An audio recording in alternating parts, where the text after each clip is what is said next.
Monsieur le Président, Madame, Monsieur. Les procès du siècle. Une série de rencontres imaginées et produites par le MUSEM. Saison 2, féminisme, genre et minorité. Réunissant témoins, spécialistes et pièces à conviction, les procès du siècle ouvrent un espace d'échange citoyen. Après une première saison consacrée aux questions environnementales, nous dédions cette deuxième saison aux minorités dominées et à leur manière de s'exprimer, de résister, de revendiquer leurs droits. Et devant lesquels j'ai cité un certain nombre de témoins. Les procès du siècle, saison 2. Féminisme, genre et minorité. 14 épisodes enregistrés dans l'auditorium du MUSEM. Épisode 5, être transfuge de classe, tard ou glamour, avec Azouz Begag, Adrien Nazeli et Toufik Hakem à la modération.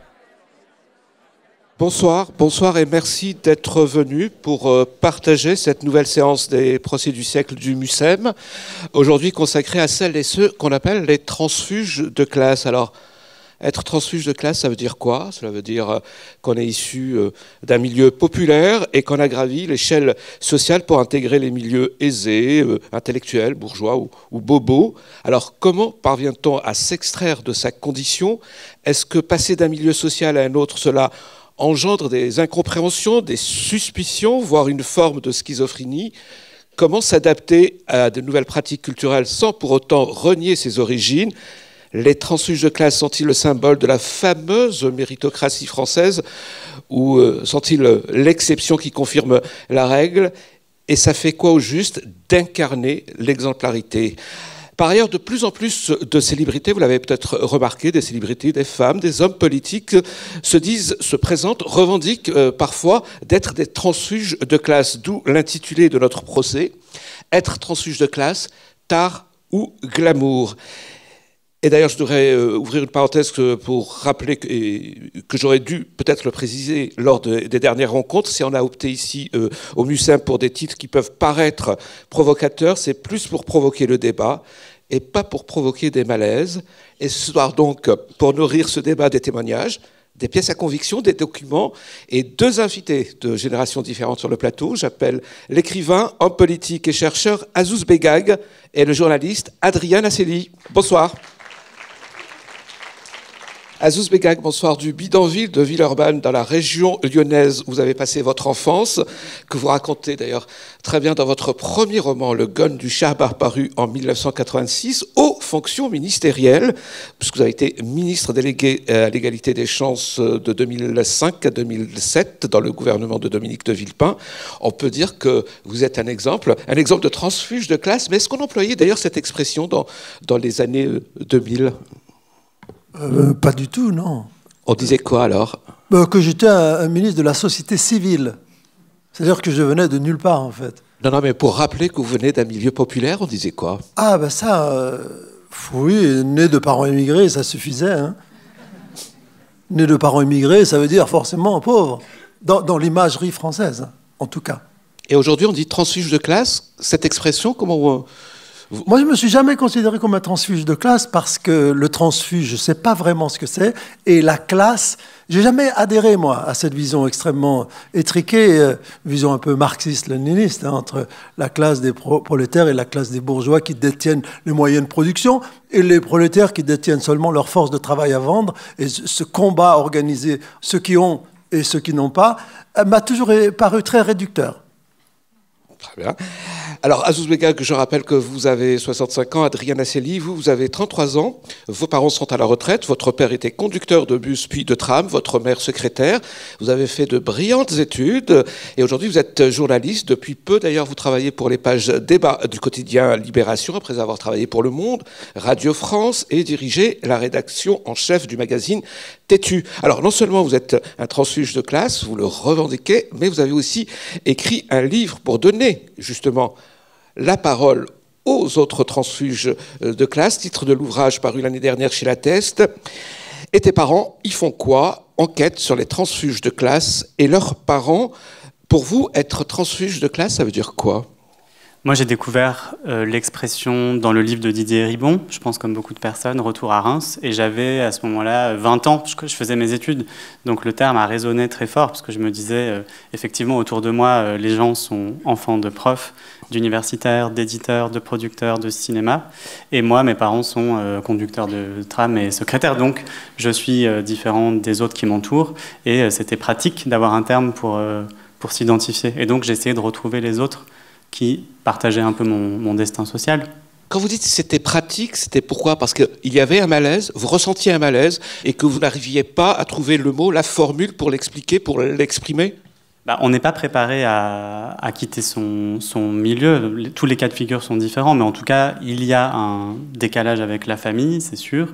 Et c'est ce que j'ai voulu faire dans ce bouquin, c'est d'aller voir les parents, justement de ne pas parler qu'aux fameux transfuges de classe à qui on donne la parole, que ce soit des écrivains, des comédiens, des politiques, mais aller parler à leurs parents qui, eux, donc, sont restés à leur place avec leur métier, qu'ils qualifient souvent de métier alimentaire, et de leur demander justement quel regard, déjà qu'est-ce qu'ils voulaient pour leurs enfants, et est-ce que qu'est-ce que ça a changé dans les rapports familiaux, que leurs enfants puissent valider des diplômes? Est-ce que ça a cassé quelque chose? Est-ce que ça a ajouté quelque chose? Qu'est-ce que ça dit sur notre époque, Azouz Begag? Parce que je suppose que dans les années 80, on était tous portés par ce rêve, par cette utopie d'un ascenseur social qui va fonctionner, y compris pour les enfants d'immigrés, d'ouvriers immigrés, non? Quand vos parents, en 1970, vous disent « Tu vois à l'école des Français, où tu es, tu vas t'installer au premier rang de la classe. Comme ça, tu montres au maître que tu es prêt à monter dans l'ascenseur. Il ne faut pas rester derrière avec les Arabes. » Et le jeune Azouz? J'y vais, moi. Mon père m'a dit « Attention, si tu n'es pas premier de la classe. » Mon père, il ne lisait pas Françoise Dolto ou « J'élève mon enfant ». Mon père, pour nous éduquer... Oh là là. Wallah, c'est vrai. Ouais. L'éducation, ça se faisait avec ça. Je ne plaisante pas. Et par conséquent, moi, pour éviter ça, mais aussi parce que j'aimais bien être premier de la classe, je ne sais pas pourquoi, on voyait mieux quand on était devant, je suis arrivé là, et tous les gens, les gens de mon bled qui étaient là-bas derrière, ils me traitaient de sale traître. Tu veux devenir un Français? Adrien Nacelli? Il y a une notion de trahison derrière. Moi, je trouve ça intéressant de dire que, en fait, on a trahi son milieu. Tous les parents sont pas d'accord avec ça, mais moi, dans le bouquin, et mes propres parents considèrent parfois que on n'a plus les mêmes valeurs, même sur des choses toutes bêtes comme l'argent. Quand on gagne plus que ses parents dès l'âge de 25 ans, alors qu'on ne gagne pas énormément d'argent, mais même 2 000 €, ça suffit pour gagner plus que ses parents, eh bien, quel rapport se crée? Moi, les gens que je connais, la plupart de mes amis qui sont dans le journalisme ou qui sont dans la culture en général, ne gagnent toujours pas plus que leurs parents à 33 ans, parce que leurs parents gagnent beaucoup d'argent. Et moi, en parlant aux parents du livre, alors effectivement, tous les parents qui ont eu un parcours d'immigration avaient programmé leur enfant, enfin ils m'ont tous dit, moi il n'y a aucun problème, je voulais absolument que ma fille ou mon fils, les parents immigrés du livre, qui viennent du Vietnam, d'Algérie ou du Sénégal, ils ont tous dit de toute façon, on voulait les propulser, on voulait qu'ils changent de milieu. Moi je pense qu'en gros, les parents ont joué un énorme rôle et qu'il n'y a pas de transfuge de classe comme ça par hasard parce que c'est un joli scénario. Et c'est pas très progressiste de dire ça, mais en gros, c'est les parents les plus sévères et les plus stables qui ont créé des enfants, y compris dans des familles pauvres ou très modestes, qui ensuite réussissent à faire des études. En gros, qui leur ont donné un socle. Et là, ce que tu décris, sauf la violence, c'est quand même un socle de sévérité, de tu vas travailler à l'école. Et ils ont tous dit ça. Donc ça, c'est un des points communs que j'ai pu tirer, c'est que tous les parents surveillaient les devoirs, même si dès le collège, ils savent plus qu'on fabrique. C'est-à-dire qu'ils ont arrêté à 15 ans. Donc en fait, à partir de 14-15 ans, on sait déjà plus de choses à l'école que eux. Donc on peut les embobiner, leur raconter ce qu'on veut.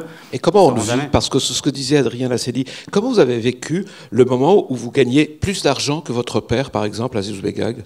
Non, c'est surtout le fait que tu as 6 ans, tu as 7 ans, tu sais lire et écrire, et tu as en face de toi des parents qui ont 40-50 ans, ils ne savent pas lire, pas écrire. Il y a une très belle scène du film de Christophe Ruggia, Le Gone du Shahaba, dans lequel le papa tient les tables de multiplication. Et l'enfant, qui a 7 ans, est en train de réciter devant sa sœur cette table, et le père surveille d'un œil tout en buvant son café. Et l'enfant dit 7 fois 1, 7, c'est la table de 7, j'ai toujours eu des difficultés avec ça. 7 fois 8, là, 7 fois 9, et il hésite, l'enfant. Et le papa, il voit qu'il hésite, parce que c'est pas fluide. Comment? Il dit, tu sais pas? Alors la sœur, elle répète 7 fois 9, et le petit dit 62.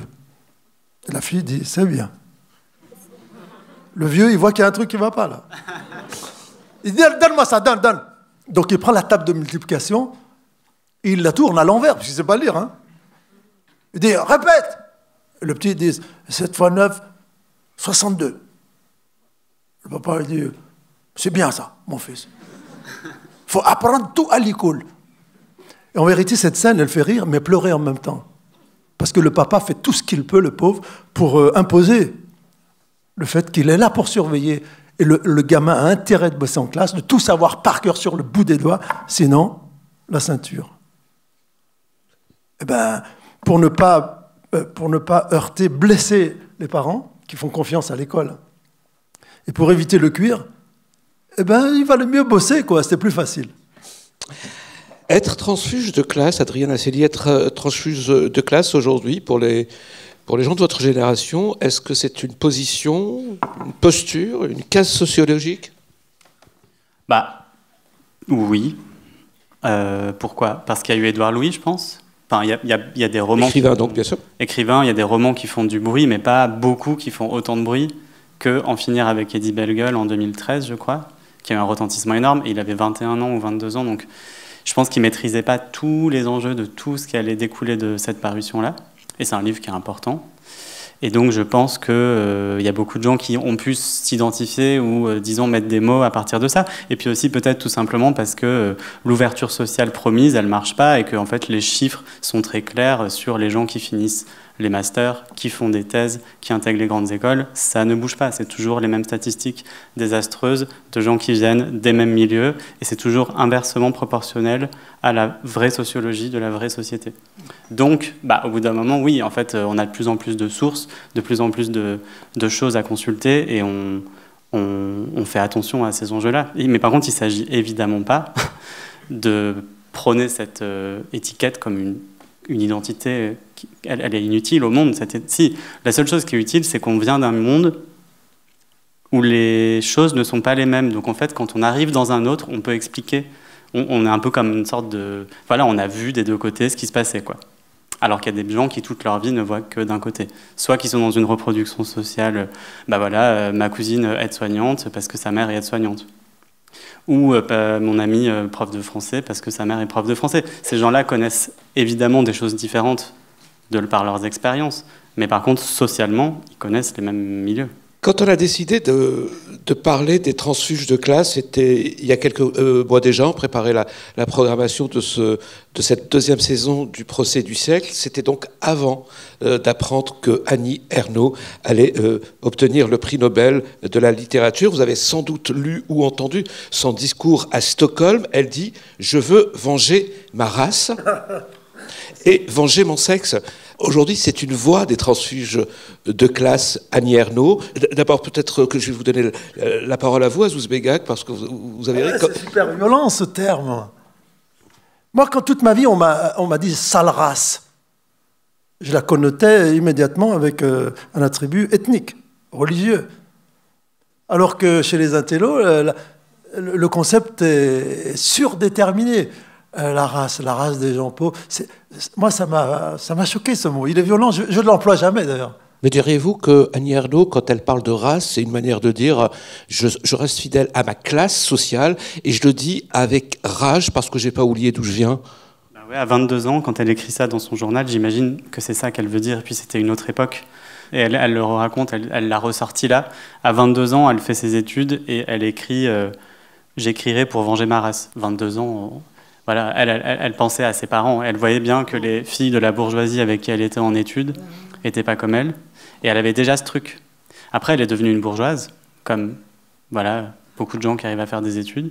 Mais elle a toujours gardé cette intime conviction qu'elle n'avait pas vraiment changé au fond. Enfin, voilà, qu'on ne changeait pas vraiment. Moi, cette idée-là me séduit, même s'il y en a qui trouvent que c'est pessimiste, de rester proche de ses racines, de jamais changer, de croire que l'humain ne change pas. Moi, je pense qu'on est déterminé pour toujours, même si ensuite on fait des choses, enfin je veux dire, on revient toujours aux premières années de sa vie, on ne change jamais vraiment totalement, même s'il y a des transfuges de classe qui sont devenus, par exemple, ministres de l'Intérieur. Bref, il y a tout, mais il y a beaucoup d'Annie Ernaux, et c'est une femme qui, pour le coup, est très généreuse. Tout le monde le sait. Mon discours vous séduit, vous la trouvez généreuse, est-ce qu'elle vous représente, en quelque sorte ? Moi, j'aimerais être comme elle un jour. C'est-à-dire que j'écris pas de roman, mais disons que être réputé comme quelqu'un qui prend le temps de relire tous les livres qu'on lui envoie. Donc, il y a 15 000 jeunes qui lui envoient des livres par jour, des féministes, justement des transfuges de classe. Et elle répond aux gens. Donc ça, déjà, à 80 balais, maintenant 82, moi, elle a relu les pages de mon livre. Du coup, je l'ai dit dans la conclusion. Elle a échangé avec moi. Elle a relu patiemment chaque chapitre de mon bouquin, juste parce qu'elle trouvait ça intéressant de donner la parole aux parents. Et ça, c'est quoi? C'est un signe de solidarité de classe ou de transfuge de classe? Puisque le mot race choque un peu Azouz Begag. Azouz Begag, vous vous retrouvez, est-ce qu'elle vous représente quelque part? J'ai beaucoup travaillé avec Annie Ernaux dans les années 80 à la rencontre des collégiens dans toute la France. Je la retrouvais souvent, comme par hasard. C'est toujours cette idée de violence liée à la réussite qui me gêne, franchement. Il n'y a pas de revanche à prendre. J'ai envie de dire à tous les enfants qui me disent « Nous aussi, on voudrait être écrivain, on va faire comme vous. » Je dis « Oui, vas-y. » Si toi, là-bas, si tu aimes la plomberie ou la mécanique ou le travail du bois, la menuiserie, tu vas bien réussir aussi si tu aimes ton boulot. Hein. Mais ceux qui veulent être écrivains, lever le doigt, vous pouvez l'être. Oui. Ça ne me gêne pas du tout d'être exemplaire quand tu montres le bon chemin, quand tu es sur la bonne voie, c'est-à-dire la voie de l'intelligence, de la recherche, la voie de l'intelligence surtout, la voie de l'humilité, du questionnement de soi, du respect des autres et des différents. Ça ne me gêne pas du tout. Et moi, je préfère 1000 fois aujourd'hui que ce soit Annie Ernaux qui soit prix Nobel de littérature, plutôt que, comme elle le dit elle-même, Michel Houellebecq. Vous imaginez l'enfer que cela eût pu être? Ah non! Non! Eh ben non, heureusement. C'est Annie Ernaux. Chacun sa place, comme elle dirait. Alors, la première pièce à conviction de ce procès est une pièce du musée, et j'appelle à la barre Caroline Chenure, qui est chargée de recherche et de collection au MUCEM, avec sa pièce à conviction. Qu'est-ce que c'est donc? Qu'est-ce donc? J'ai choisi un tailleur signé Mugler comme pièce à conviction. Un tailleur féminin qui reprend les codes du vestiaire masculin. Un tailleur qu'on pourrait qualifier de féministe. Pourquoi? Parce que la notion de transfuge de classe est indissociable du féminisme, dans le sens où le genre des femmes est un rapport social et de pouvoir. Un tailleur signé Mugler qui est dans les collections depuis quelques années, qu'il avait offert à l'association ACT UP Paris pour une vente caritative au profit de la lutte contre le sida en 1996. Un tailleur signé Mugler, donc Manfred Thierry Mugler, n'est pas exactement un transfuge de classe. Son père est médecin, alsacien. Bon, mais Mugler lui-même est un artiste transformiste pour lui-même, et qui a voulu transformer les femmes, l'image des femmes. Je le cite, « J'ai toujours travaillé pour que les femmes se sentent puissantes ». Et dans les années 80, il compte déjà parmi les forces du power dressing, dont ce tailleur est une illustration. Donc qu'avons-nous? 2 pièces de couture, le blazer et la jupe crayon, nous y reviendrons, la cravate en soie, je ne développe pas sur la symbolique, et en dessous, la ceinture en cuir. Les épaules sont très larges, contrebalancées par une taille de guêpe étranglée. Mugler sculpte les formes féminines en volume. La femme prend sa place, comme dirait Annie Ernaux, elle s'inscrit dans l'espace. Il exagère ses courbes qui deviennent provocantes. L'allure est puissante. C'est une allure d'Amazone, une femme soldat, mais une Amazone avec des seins. Donc ce tailleur présente des seins en relief. La jupe crayon, c'est chez Hitchcock. Donc dans l'entre-deux-guerres, les jupes raccourcissent, mais elles arrivent en dessous du genou. La jupe crayon, vous la retrouvez aujourd'hui chez Dita Von Teese, chez Victoria Beckham, des femmes puissantes, des femmes d'affaires. Et ce milleret, le milleret et le double boutonnage caban, qui vient directement du vestiaire masculin. C'est le costume du gangster, du mafioso. Pensez à Alain Delon dans Borsalino, des codes complètement masculins.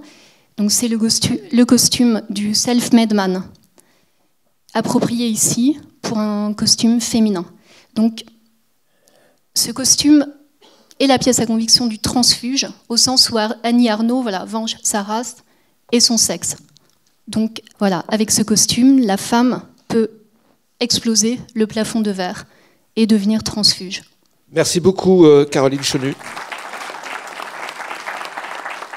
Azouz Begag, j'ai bien envie de vous poser cette question. Est-ce que vous vous souvenez du jour où vous avez enfilé pour la première fois un costume ? Est-ce que changer de milieu social, ça passe aussi par le vêtement ? Ah ben oui, bien sûr. Quand je suis devenu ministre, je me suis dégoté un ancien costume que j'avais, mais les chaussures n'allaient pas avec. Et pour la première fois de ma vie, j'ai acheté une paire de chaussures à 300 €. Et c'est là que je me suis rendu compte qu'il ne faut pas détonner sur le plan du costume, surtout des chaussures. On reconnaît un homme à ses chaussures, m'a dit je ne sais quel ministre.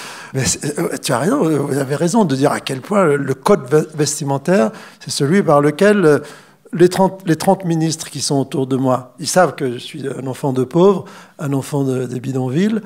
Ils vont regarder comment j'ai fait pour avoir une prestance qui pourrait supposer que je peux être ministre aussi, si je le souhaite. Adrien Nassedi, est-ce que vous-même, vous avez changé votre manière de vous habiller, peut-être même de manger En fait, c'est un peu l'inverse, je pense, moi. Parce que quand je suis arrivé à Paris, comme c'était un milieu que je voyais comme un peu bizarre, les gens s'habillaient un peu n'importe comment. Vous venez d'où ? Moi, Grenoble, donc dans la campagne à côté de Grenoble. Et je pense qu'en arrivant à Paris, je me suis habillé un peu comme Lady Gaga, bizarrement, pendant quelques années. Et après, j'ai eu besoin d'être sérieux et de m'acheter des trucs un peu plus conventionnels, donc des chemises. Mais c'est plutôt mes parents qui me disaient ça, qui me disaient « mais tu t'habilles n'importe comment, t'es habillé comme un as de pique ». Quand j'ai eu mon diplôme de l'ENS, j'étais habillé, je sais pas, avec un pull orange, des chaussettes roses et tout ça. Et ma mère disait « t'es mal habillé, habille-toi comme les autres, avec un costume ». Donc en fait, les gens des milieux populaires, on croit que... Voilà, mais pas du tout. C'est eux qui me poussent. Enfin, ma mère, son rêve, ce serait que je m'habille un peu classe, quoi. Tu as parlé de manger tout à l'heure, c'est super important. Oui. Quand on est dans je cherche un truc qui pourrait remplacer transfuge. Quand on est en mobilité sociale, disons. On apprend, voilà. Mes parents, mon père supportait plus à la fin. Il buvait le café comme ça, ou le thé. Ça me rendait dingue. Bon sang, je voulais dire, papa, t'as pas besoin de... Il y a plein de gens... Oui. Mais il y a tellement d'exemples. Tu fais comme ça ? Moi, je bois pas comme ça, mais par contre, à Noël dernier, ouais, les gens faisaient une pierrade dans ma famille, je les adore. Mais c'était une pierrade. Et il y avait un gamin à côté de moi, et je disais, mais tu connais des végétariens, toi ? C'était, Et il disait, non, pourquoi ? Alors que moi, tous les gens que j'ai rencontrés depuis, là, dans ces milieux, ils pensent viande, enfin, ils se disent « Ah mince, il y a forcément des végétariens dans l'eau ». Là, pas du tout, c'était pierrade pour tout le monde. J'ai passé une semaine au Maroc, là, et donc dans tous les couscous, les pastillas, tous les plats marocains délicieux, bon sang, les gens, ils boivent du Coca-Cola, en veux-tu, en voilà, et des boissons fluorescentes, sucrées. Et qu'est-ce que tu dis ? Moi, j'ai changé de classe, là. J'ai fait la mobilité sociale, la culbute sociale, voilà. Et pour tous ces petits détails, on voit qu'on n'appartient plus déjà dans la langue. La manière de parler aussi, oui, bien sûr. Vous avez raison de le dire, oui. On voit tout de suite que vous avez passé le gué. Et vous êtes de l'autre côté. Et c'est mon ancien ami Kateb Yassine qui avait dit à propos de la langue française, c'est notre butin de guerre. Et je trouve qu'il avait parfaitement raison. Donc ça, c'est le signe d'un transfert de classe qui a réussi d'un transfuge. C'est intéressant que vous citiez Kateb Yassine, mais par exemple, Kateb Yassine, il roulait les R d'une manière exprès pour bien montrer que même s'il maîtrisait la langue française, il avait aussi sa propre histoire. Votre façon de parler avec les gens de votre quartier d'enfance, ils percevaient ça comment et vous le viviez comment, Azouz Begag ? Je tiens toujours, et c'est ce qui me reste de mon origine sociale, c'est de pouvoir être accessible aux gens avec qui j'ai grandi. et pouvoir parler la langue qu'ils comprennent. J'étais avec Dominique de Villepin, Premier ministre, là, à Marseille. Je n'oublierai jamais, c'était une école de l'égalité des chances. Ouais. Il n'y avait que des jeunes qui étaient en difficulté. Et il a pris la parole, le Premier ministre, pour expliquer ce que c'était, le programme de service civique pour les jeunes comme eux. Bon sang, j'ai vu que les jeunes ne comprenaient rien à ce qu'il disait. J'ai fait une traduction en simultané, franchement. Parce qu'ils ne comprenaient pas, c'est tout. Ils n'avaient pas les codes. Moi, j'avais les 2 codes. Ah, vous aviez les 2 codes. J'avais les 2 codes. Donc on passe d'un code à l'autre. Donc Dominique que je leur raconte ce qu'il dit. Parce que Dominique de Villepin, il ne peut pas parler à ces jeunes. Et il y a plein de gens qui, je pense à l'École nationale d'administration, dans les grandes écoles, qui ne peuvent pas parler avec les jeunes avec qui j'ai grandi. Le gamin hier qui me dit « Monsieur Azouz-Begab, c'est vrai, tu es né dans un bidon d'huile ?» J'ai dit « Oui ». Il me dit « Mais comment tu es sorti ?» Voilà, ça, transfuse de classe. J'appelle à la barre nos 2 premiers témoins de la commission d'enquête qui vont d'ailleurs se présenter eux-mêmes. Bonsoir. Les prises de parole des témoins que vous allez entendre ce soir sont issues d'un travail collectif en atelier qui s'est tenu hier, la commission d'enquête.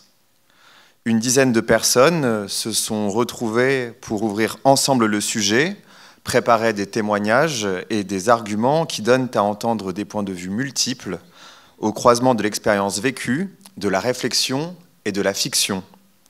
Je suis Rémi. Je suis Grégoire, et ce soir, devant vous, je serai Rémi. Et je serai Grégoire. Alors, lors de notre séance d'atelier, il nous a semblé important d'explorer les dimensions individuelles et collectives de cette question du transfuge. Et nous n'avons pas préparé un témoignage, nous allons simplement vous présenter en raccourci le chemin de notre réflexion. Enfin, bon, nous sommes arrivés à un intitulé. Les récits de transfuges ne sont pas des récits collectifs. Et par jeu, pour réfléchir ensemble, en discutant, nous avons choisi que l'un serait en accord avec cette affirmation et l'autre en désaccord. Alors voici nos arguments. Je défends la position pour. Les récits de transfuges sont des récits collectifs. Et je défends la position contre. Non, les récits de transfuges ne sont pas des récits collectifs. Les récits de transfuges sont des récits collectifs parce qu'ils permettent l'identification. D'autres que moi, dans des situations analogues, peuvent se retrouver dans mon récit. Non, ils mettent en avant l'exceptionnalité d'un seul parcours. Je suis le fruit d'un hasard heureux, un concours de circonstances, un bel hasard en somme. Mais les récits, ils sont la preuve que les classes sociales existent. Les classes sociales sont des groupes dans lesquels nous vivons, mais auxquels nous ne nous identifions pas forcément. Les récits ne traitent pas que de celui qui parle. Au final, je suis le seul à avoir fait le voyage dont je parle. Mais tu sais, ils favorisent quand même une certaine reconnaissance, à la fois dans mon groupe d'origine, dans les institutions ou même dans la société en général. Il masque la réalité de la mobilité sociale qui n'est pas à la portée de tout le monde. Je suis l'exception, en fait, qui confirme la règle.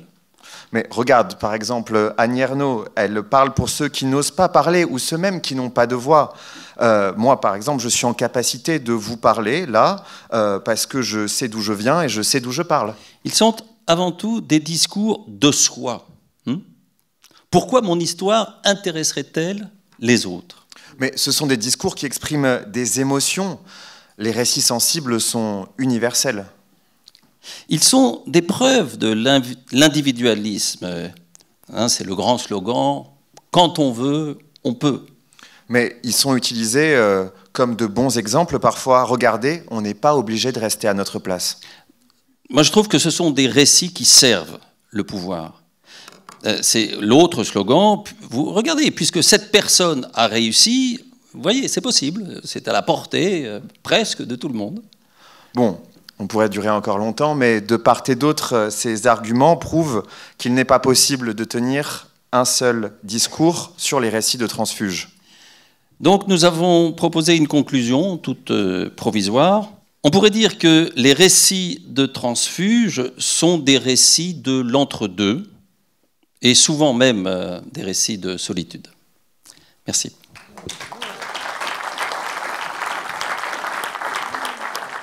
Merci Rémi, merci Grégoire. Et donc, Adrien Asseli, Azouz Bouegag, j'ai envie de vous poser la question. Est-ce que vous êtes deux exceptions ici pour confirmer la règle? Azouz Bouegag. Je voudrais remercier les deux comédiens. C'est formidable, ça. Franchement, c'est formidable ce que vous avez fait. Voilà comment, en 5 minutes, on peut exposer tout un thème de débat super important. Quand je suis rentré au gouvernement, j'ai dit tout de suite, voilà, je ne veux pas être l'arabe qui cache la forêt. C'est moi qui ai trouvé ce truc, parce que je le sentais au fond de mes tripes. Et, il l'a fait, lui, hein. Donc, vous, là-bas, tous les gueux, les vilains, qui habitez de l'autre côté, vous pouvez le faire aussi. Et si vous n'y arrivez pas, c'est que vous ne voulez pas. Regardez, lui. Pourquoi il l'a fait? Il n'avait aucune raison de le faire, aucun moyen pour réussir. Et pourtant, il le fit. Pas c'est simple. Alors, ils ont raison.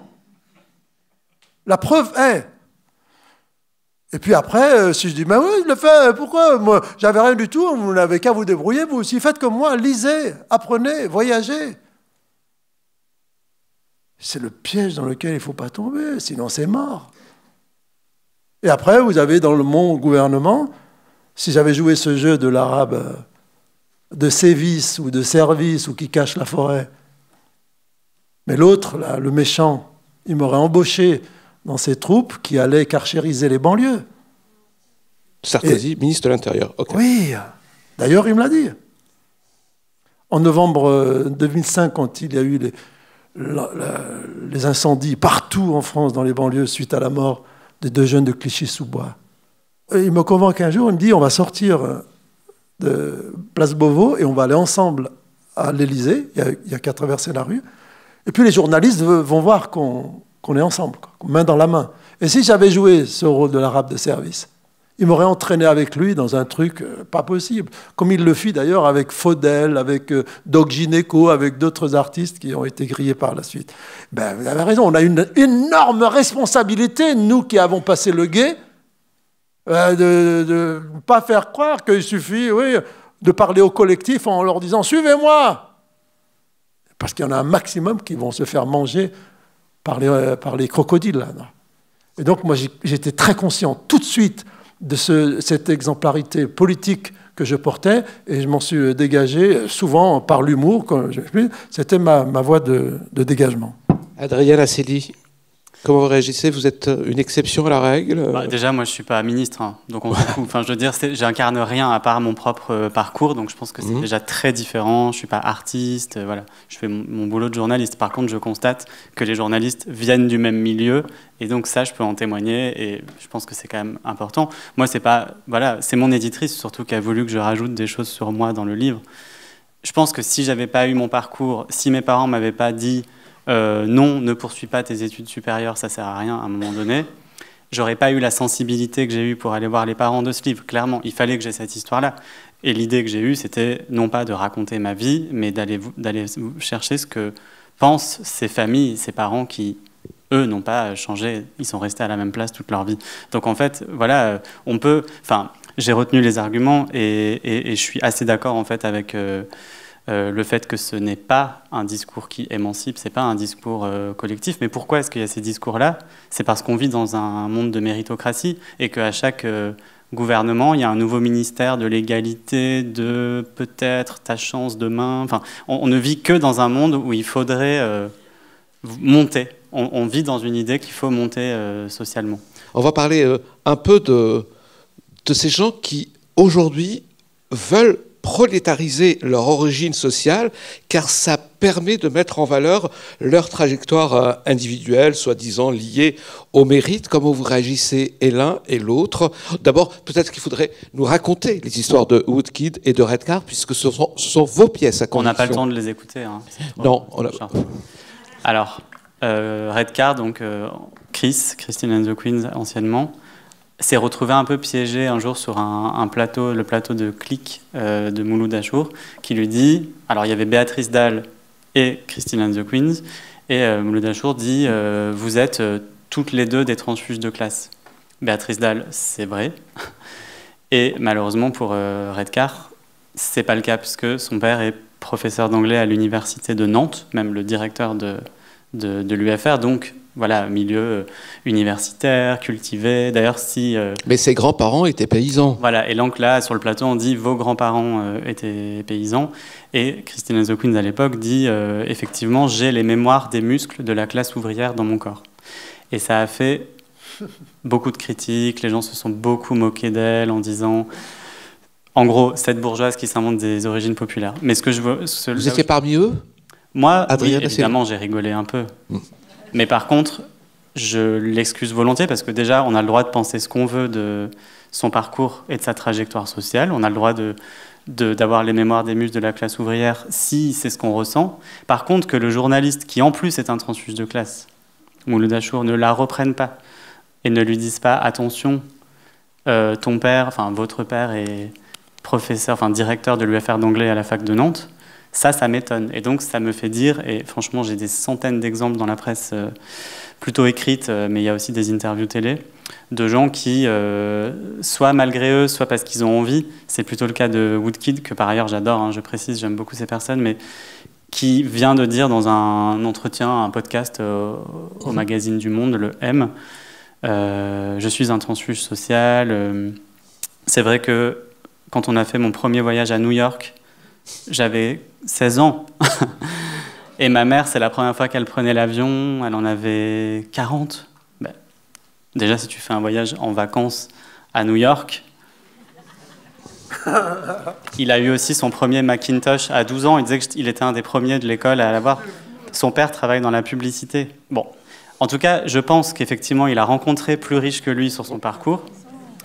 Mais il faut mettre des grades dans la classe moyenne. Il y a la petite classe moyenne d'où je viens, la moyenne et la moyenne supérieure. Et moi, les 3/4 des gens que je connais, c'est la moyenne supérieure. Mais sauf que lui, le pauvre Woodkid, il a connu des gens beaucoup plus riches et beaucoup plus stylés que ses parents qui sortaient pas trop au concert, etc. Donc il imagine être un transfuge de classe. Donc c'est très intéressant. En fait, tous les gens se cherchent maintenant des origines. Mais ça veut dire quoi? Ça veut dire que aujourd'hui, le transfuge de classe, celui qui a réussi à s'en sortir pour passer d'une classe prolétaire à une classe aisée, c'est le héros des temps modernes. Le roi du pétrole, je pense, ouais. Enfin, c'est pas le cas, mais en tout cas, c'est intéressant de regarder que il y a énormément de cas et il faudrait les analyser parce que je pense que c'est parfois un peu de bêtises, mais parfois c'est le système médiatique qui pousse les gens à s'inventer des origines. Après, là, il y a un truc récent, je ne sais pas si vous avez vu sur TikTok, la fille de Vanessa Paradis et Johnny Depp, Lily Rose Depp. Il y a je l'adore aussi, mais il y a eu un énorme scandale parce qu'elle a dit je ne comprends pas pourquoi on nous en veut, nous, les Nepo Babies, parce qu'il y a un mouvement de gens qui disent les Nepo Babies issus du népotisme, c'est les fils de stars. Donc, en fait, on ne veut plus leur parler. Donc, on se moque d'eux. Et Lily Rose Depp a dit « Je ne comprends pas pourquoi on se moque de nous. Quand quelqu'un est docteur, si son fils ou sa fille devient docteur, on ne dit pas « Ah, ben c'est parce que tes parents étaient docteurs. » On dit « C'est parce que tu as réussi tes études. » Donc, la pauvre Lily Rose Depp, qui n'a rien compris à la sociologie, qui a sorti la pire excuse du monde, se fait moquer d'elle. Elle en sort plus maintenant. Elle a des anti-Nepo Babies qui lui tombent dessus toute la journée, mais c'est intéressant, ça relance le débat. Donc il y a des Instagrammeuses qui disent « Moi, j'ai dû prendre le train et dormir dans le métro pendant que toi, tu passais les castings dans ta chambre. » Enfin, en gros, il y a énormément maintenant de débats sur les classes sociales, y compris sur TikTok.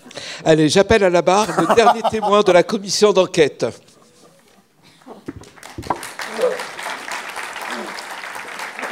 Et je vous laisse vous présenter. Bonsoir à toutes et à tous.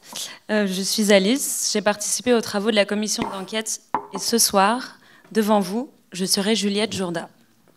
Issue d'une famille monoparentale, je suis la fille d'une secrétaire médicale. Je viens porter plainte contre la réussite sociale. Je suis transfuge de classe et on m'a menti. J'ai détruit ma mère. Depuis mon enfance, j'ai vu ma mère travailler dur pour me permettre de vivre. J'ai été ce qu'on appelle une bonne élève. Enfant, je la voyais se tuer à la tâche. Elle me disait « Juliette, si tu veux me faire plaisir, je te demande une chose, c'est d'être bonne à l'école. » Je lui ai obéi. Un jour, ma professeure d'histoire m'a parlé d'une bourse, d'un dispositif conçu pour les gens comme toi. À la clé, intégrer une classe préparatoire. Je ne savais pas trop ce que c'était. Préparatoire à quoi? À la vie? Elle m'a dit que si je voulais réussir plus tard, ça pouvait être une belle opportunité à saisir et qu'elle ne se représenterait peut-être plus. Réussir? Qui ne veut pas réussir? J'ai été admise, j'ai pénétré un monde dont j'ignorais tout. Et j'ai ressenti pour la première fois de ma vie de la honte. Je culpabilisais, je vivais une double vie, l'une avec ma mère et l'autre dans le huis clos de cette prépa. La plupart de mes camarades m'ont vite fait comprendre que je n'étais pas des leurs. En fait, nous n'étions pas camarades, mais adversaires. Les places valaient cher. Je travaillais nuit et jour pour prouver que moi aussi je pouvais réussir. Je me suis forgé une mentalité de gagnante. Et j'ai gagné. J'ai été la plus forte. J'ai intégré la meilleure école de France. Le jour de la rentrée, on nous a dit « Vous êtes l'élite de la nation ». Je me suis sentie fière et surtout très heureuse pour ma mère. J'étais de plus en plus à l'aise dans cette grande école et de moins en moins chez moi. Mais qu'importe, je me rapprochais chaque jour de la réussite. Grâce à mes compétences et des rencontres facilitées par ma nouvelle école, j'ai pu créer ma start-up. Ma mission? Œuvrer pour un monde en meilleure santé. Comment?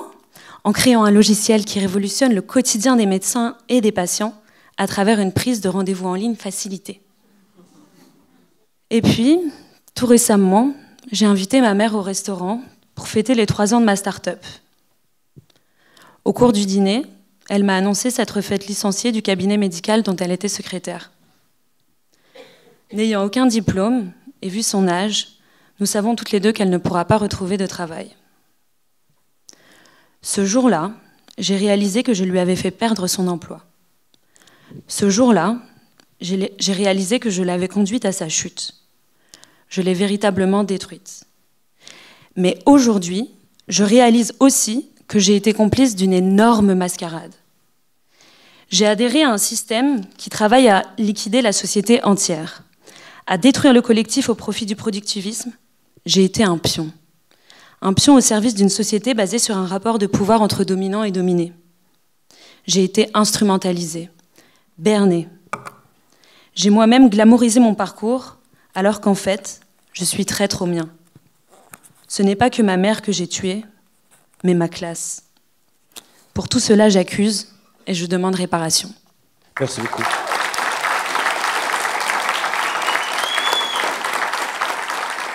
Pour réagir à ce témoignage, pardon, c'est la question bis, est-ce que vous avez invité vos parents au ministère à rencontrer ce monde? Comment vous avez préparé cette rencontre?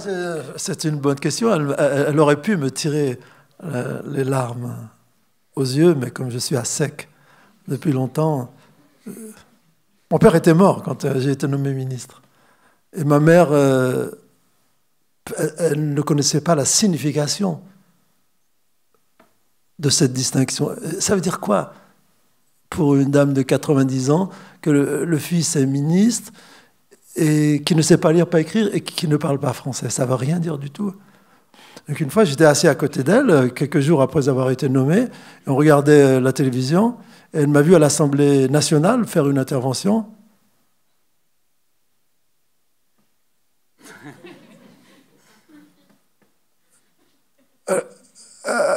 Elle m'a dit « Ourak, où tu es ?» J'ai dit « Je suis là, avec toi, là. » C'est ça, ma mère. C'était ça. Elle est morte aussi. Et la chose la plus importante qui m'est arrivée dans ma vie, en 1987, lorsqu'un Lyonnais fort connu de la télévision, s'appelait Bernard Pivot, m'invita, toujours le passé simple, à présenter à Apostrophe mon livre. Alors, dans la cité de la Duchère, au nord de Lyon, où j'habitais, alors là, mes parents ont compris que c'était important, hein, et ils ont invité tout l'immeuble, enfin, beaucoup de gens de l'immeuble pour regarder ensemble cette émission sur France 2 à 21h30. Et là, c'était vraiment un feu d'artifice de fierté et d'orgueil, une revanche sociale contre l'analphabétisme de mes parents qui a résonné dans cette cité de la Duchère. Et aujourd'hui encore, dans cette cité, et quand je marche, les gens sont fiers. Non pas qu'un enfant d'immigré ait réussi, mais qu'un enfant de la cité leur a prouvé à tous ces salauds d'en haut là-bas qu'on pouvait vivre dans ce béton et avoir des rêves et les réaliser quand même. C'est la même chose, Adrien Naselli, dans votre campagne Disons que c'est moins visible, quoi. Ouais. Enfin, voilà. Mais en tout cas... contrairement à d'autres choses, mais ça, c'est pas visible. Mais en tout cas, non, moi, ça me fait penser aux livres, à des parents que j'ai rencontrés et qui en fait disent que leurs enfants, moi je pensais à par exemple Aurélie Valonne qui est cette écrivaine. Ce que j'ai entendu dans le témoignage tout à l'heure, moi qui m'a beaucoup ému, dans l'histoire, c'est cette idée de faire du mal à ses parents. C'est pour ça que moi j'ai fait ce bouquin. On nous dit qu'il faut faire des études et qu'on sera heureux, et en fait on se retrouve à les blesser. Et il y a certains parents qui se sont ouverts très frontalement à moi en me disant « Oui, ma fille me reprend, dès l'âge de 15 ans, elle me disait « On va chez le coiffeur, on va pas au coiffeur ». Et en fait, les parents, ils étaient tristes de ça. Ils disaient, mais pourquoi elle va à l'école? C'est pour voilà. Donc moi, c'est ça que je suis allé chercher dans le bouquin, c'est ces petits moments de friction. Là, c'est un exemple très concret, parce que du coup, le travail finit par annuler le travail de la mère. Donc la boucle est bouclée, quoi. J'ai pas d'exemple aussi catastrophique, mais par contre, plein de petits moments comme ça où, on se fait reprendre par ses gosses. Merci beaucoup. Merci Adrien Naselli, merci Azouz Begag et merci à vous, cher public. Passez de très très bonnes fêtes et puis rendez-vous pris le 9 janvier. Cette séance a été enregistrée le 12 décembre 2022 avec la participation d'Azouz Begag, Adrien Naselli, Caroline Chenu et de Toufik Hakem à la modération. C'était le podcast Procès du siècle, féminisme, genre et minorité. Une proposition conçue et mise en scène par le MUSEM en collaboration avec Grégoire Ingold. À la modération, Judith Duportail, Toufik Hakem, Talma Desta, Paloma Moritz, Valentine Auberti et Victoire Tuaillon. En partenariat avec Libération, Blast, Le Bonbon et Mademoiselle. Réalisation, Copie Carbone. Rendez-vous sur le site du MUSEM pour plus d'informations sur la série et les pièces à conviction. Et retrouvez l'ensemble des épisodes de la saison sur votre application de podcast habituelle. Merci pour votre écoute et à très bientôt.